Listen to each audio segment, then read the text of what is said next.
What's up po sa inyo mga kaibigan, and welcome po ulit dito sa ating panibagong vlog. Ngayon nga po ay nandito tayo sa may entrada nitong Mehan Garden. At ayan, at makikita natin dahil ito po yung unang araw ng pagbubukas nga po dito sa Mehan Garden. So tara, silipin po natin dun sa loob kung ano po yung pwedeng makita natin. Tara, let's go!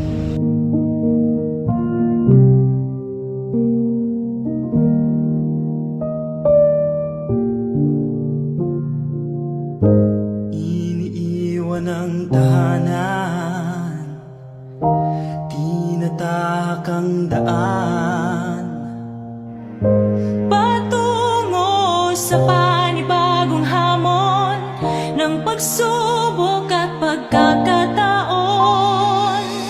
Di ba mahirap, hindi susuko? Kailangan ko kayong magkusang disiplina. Enjoy this Mehan Garden. Ng pag-asenso'y ating makamtan.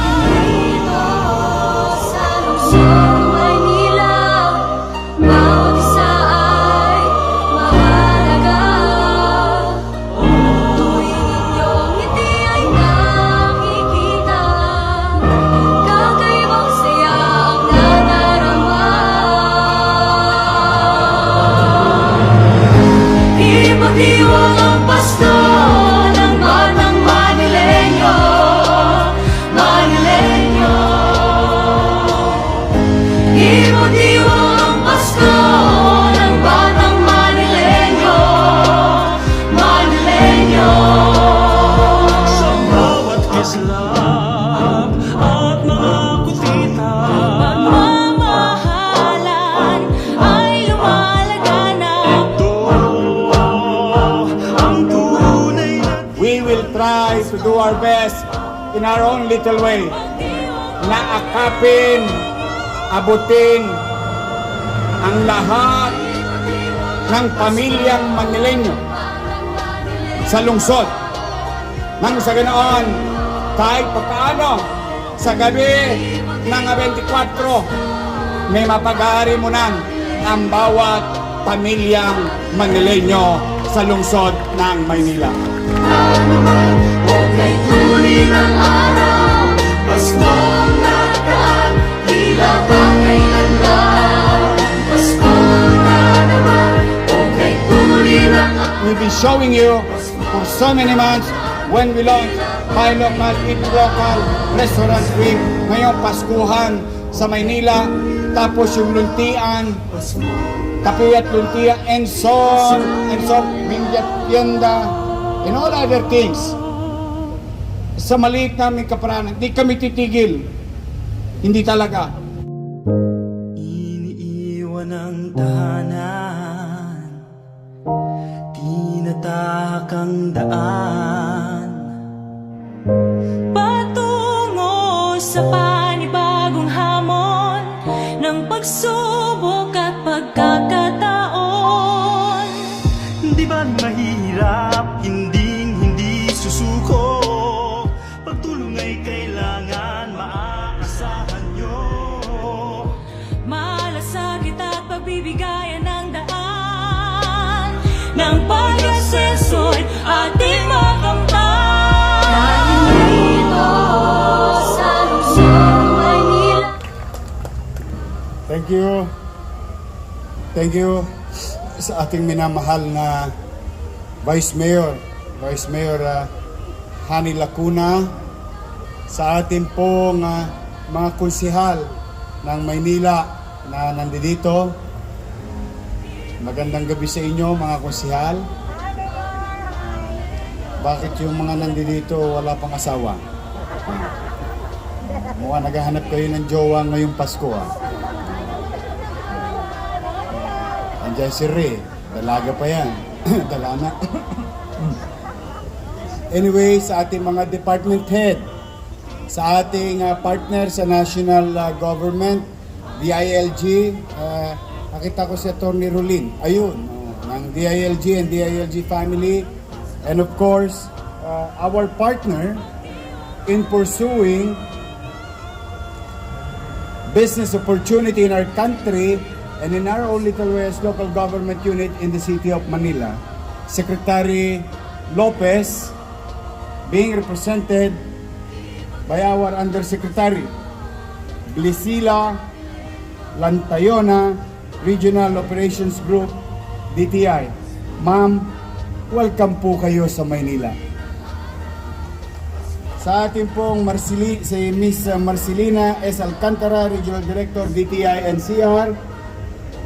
Sa ating Direktor, ang pasimuno ng programang ito, at hindi kaila sa inyo that in our own little way as a city government, through Bureau of Permit or Business Processing and Licensing Office, to our leadership, to the leadership of Director Pacundo, Levy Pacundo, and to the men and women, employees of BPLO or Bureau of Permits.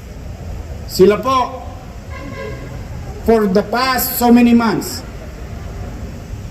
ay humahanap talaga ng paraan upang itaguyod ang paghahanap buhay sa lungsod. Sapagkat hindi na pwedeng ikubli, hindi na pwedeng ikaila na masyado na tayong naapektuhan ng pandemya to. On top of the health issue, now it's the economic issue of the country and the city and the people. Maraming nawalan ng trabaho dahil maraming nagsarang negosyo. Hindi na kinaya ang 10 buwang pahirap dulot ng pandemyang ito. Ngunit, maaaring hindi sapat ang inyong pamahalang lungsod through the leadership of Director Pacundo is been engaging our business community in the city of Manila na kami maging tulay man lamang sila ay makatawid sa kabilang dako ng dalampasigan kung saan may naghihintay na magandang bukas din para sa ating lahat. Then, if we are going to be successful later on to help for these businesses to survive, then naturally, we continue to protect the interest of employees who lost their jobs. Marami na nawalan ng trabaho. Yung iba nga, from 5 days, naging 3 days, and so on and so forth. Nobody is to blame, kundi si COVID-19 lang. Kaya dapat maliwanag sa bawat puso't isipan natin na ang tunay na kalaban natin ay virus. Virus na nakamamatay, makapaminsala sa kalusugan at sa kabuhayan. But then again, we must continue the journey. We must pursue. We must learn how to live with COVID-19 while at the same time, we must learn how to go back to work safely for the meantime. Yan ang dapat na maging perspektibo natin, ang mindset natin. Welcome po kayo sa Maynila. In fact, hindi lang kayo welcome, malugod namin kayo tinatanggap. Dumako kayo rito, maghahanap buhay kayo, pero nakikisuyo ako, ingatan ninyo ang inyong sarili. May panganib pa. But that kind of risk should not be avoided by the government. It should be managed the way we've been showing you for so many months when we launched Buy Local, Eat Local, Restaurant Week, ngayong Paskuhan sa Maynila, tapos yung luntian, kape at luntia, and so on, and so, Mindyat Tienda, and all other things. Sa maliit namin kaparanan, di kami titigil Hindi talaga. But, please, pakisuyo naman. Wear your mask. Wash your hands. And always practice physical distancing.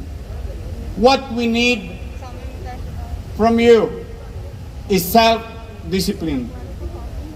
We, the people, and the government should work hand in hand with cooperation among each other para magtagumpay tayo.